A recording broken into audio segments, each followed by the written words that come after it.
ഒരു മനുഷ്യൻ്റെ ചുണ്ടുകളിൽ നമുക്ക് പറയാൻ കഴിയുന്ന, തെറ്റ് ചെയ്തവരും ചെയ്യാത്തവർക്കും പറയാൻ പറ്റുന്ന, പറയേണ്ടുന്ന, അത് ചൊല്ലുന്നത് വഴി അല്ലാഹു സമ്പത്തിൽ വർധനവ് നൽകുമെന്നും അപകടങ്ങളിൽ നിന്ന് സുരക്ഷ നൽകുമെന്നും ജീവിതത്തിൽ അനുഗ്രഹം നൽകുമെന്നും പറഞ്ഞ ഒരു ദിക്റുണ്ടെങ്കിൽ അത് അസ്തഗ്ഫിറുല്ലാഹൽ അസീം അല്ലദീ ലാ ഇലാഹ ഇല്ലാഹു അൽ ഹയ്യുൽ ഖയ്യൂം വഅതൂബു ഇലൈഹി. അസ്തഗ്ഫിറുല്ലാഹ്, എനിക്ക് മാപ്പ് നൽകണേ പടച്ചവനെ, എന്നോട് പൊറുക്കണേ. അസ്തഗ്ഫിറുല്ലാഹ് അസ്തഗ്ഫിറുല്ലാഹ് അസ്തഗ്ഫിറുല്ലാഹ്. റസൂലുള്ളാഹി സ്വല്ലല്ലാഹു അലൈഹി വസല്ലമ തങ്ങൾ ഒരു ദിവസം 100 തവണ അല്ലാഹുവിനോട് മാപ്പ് ചോദിച്ചിരുന്നുവത്രേ.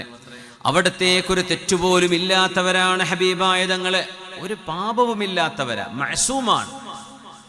പുണ്യനബി തങ്ങൾ മഅസൂമാണ്. അല്ലാഹു പാപ സുരക്ഷിതത്വം നൽകിയ റസൂലാണ്, എല്ലാ പ്രവാചകരെയും പോലെ. എന്നിട്ട് പോലും അല്ലാഹുവേ എനിക്ക് മാപ്പ് നൽകണേ, എന്നോട് പൊറുക്കണേ, എന്നോട് ക്ഷമിക്കണേ എന്ന് 100 തവണ പറയാത്ത ഒരു ദിവസം പോലും കഴിഞ്ഞു പോകുന്നില്ല.